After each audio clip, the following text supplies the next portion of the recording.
Ini kita baru selesai rapat, ya kan, dengan Kementerian Perhubungan dan PT KAI. Wajah-wajah cerah penuh harapan. Walaupun jalannya berkelok-kelok, tetapi hidupnya tetap lurus. Jadi di Jawa Barat ini ada 11 jalur kereta yang akan segera direaktivasi. Bayangkan, sebuah rel tua tertimbun tanah dan semak belukar selama puluhan tahun. Dulu, rel ini mengangkut hasil bumi dan ribuan penumpang antara Bandung dan Pangandaran. Kini, di tengah kondisi fiskal yang semakin ketat, Gubernur Jawa Barat, Deddy Mulyadi bersuara lantang, kita akan aktifkan kembali jalur kereta ini. Pertanyaannya, dari mana uangnya? Dan yang lebih penting, siapa sebenarnya yang akan diuntungkan secara finansial dari proyek ini? Hari ini kita akan membedah proyek besar ini bukan dari sudut politik, bukan dari romantisme sejarah, tapi dari satu perspektif paling krusial, keuangan publik. Langsung saja kita bahas.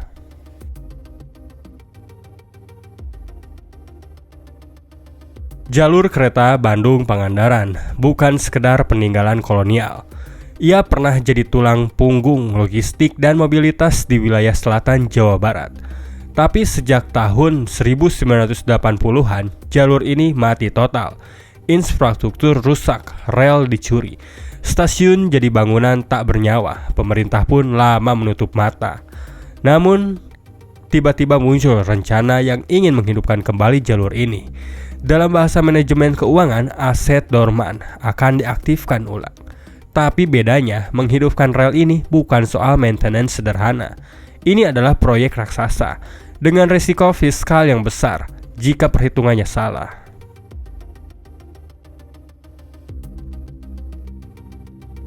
Deddy Mulyadi menyebut ini sebagai proyek strategis, urat nadi baru ekonomi dan pariwisata Jabar Selatan.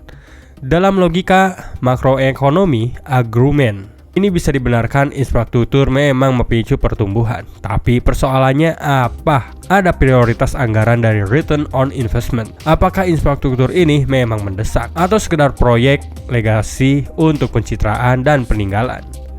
Sebagai catatan, pembangunan infrastruktur massal seringkali terlihat megah di atas kertas, tapi tidak selalu memberikan nilai ekonomi sepadan jika permintaan pasarnya rendah.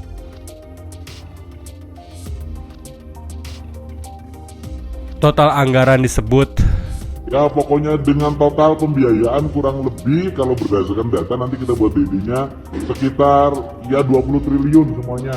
Untuk konteks, itu sama dengan biaya membangun 100 rumah sakit tipe D atau beasiswa penuh untuk 300.000 mahasiswa perguruan tinggi selama 4 tahun, atau dana stimulus untuk 1 juta UMKM kecil.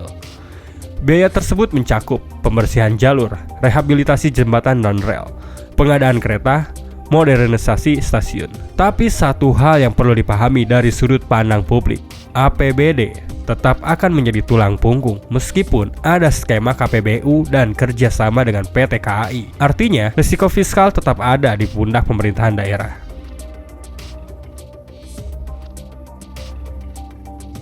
Mari kita bicara jujur.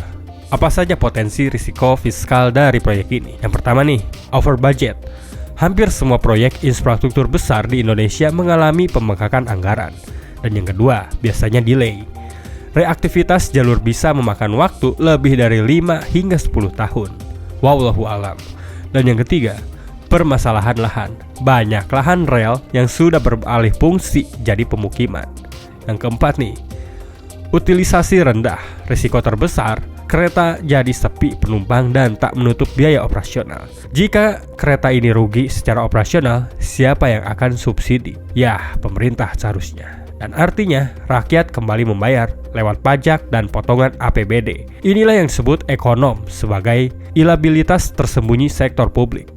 Tampak indah di depan, tapi bisa jadi beban yang berkepanjangan.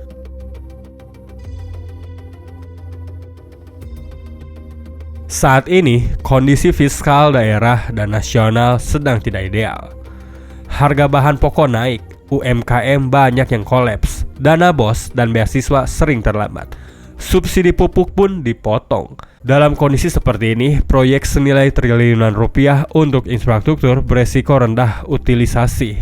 Bukan hanya tidak bijak, tapi bisa jadi bentuk pengelolaan anggaran yang keliru. Apalagi jika manfaat ekonomi yang dijanjikan belum terukur dengan jelas. Rel bisa saja menjadi solusi logistik, tapi apa urgensinya dibanding perbaikan jalan provinsi, sistem irigasi pertanian, atau digitalisasi layanan publik?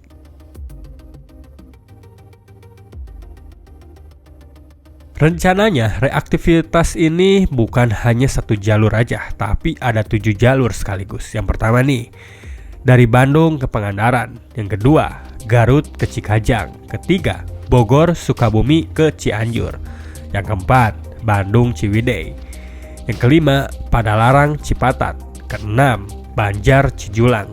Yang ketujuh terakhir, Ranca Ekek hingga Tanjung Sari. Sudah reaktivasi, kemudian pengembangan elektrifikasi jalur kereta di Kota Bandung, Kabupaten Bandung Barat. Terus kemudian ingin pengembangan dari Kerawang monorail, KRL dari Cikarang terintegrasi ke Kerawang, terintegrasi ke Purwakarta, terintegrasi ke kawasan industri di Subang. Proyek multi jalur, multi kontraktor, multi lahan sengketa, dan tentu saja multipotensi pembengkakan anggaran. Akuntabilitas dan pengawasan keuangan akan jadi tantangan terbesar saat ini. Karena setiap jalur memiliki biaya yang berbeda, skenario risiko berbeda, dan potensi konflik sosial yang juga tidak kecil pastinya ya.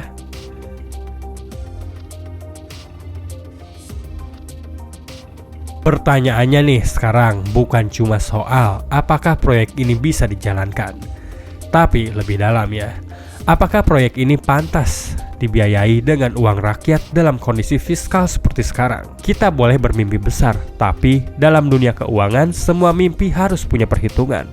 Semoga pikiran dan gagasan ini terwujud. Mas Ekda, siap? Siap.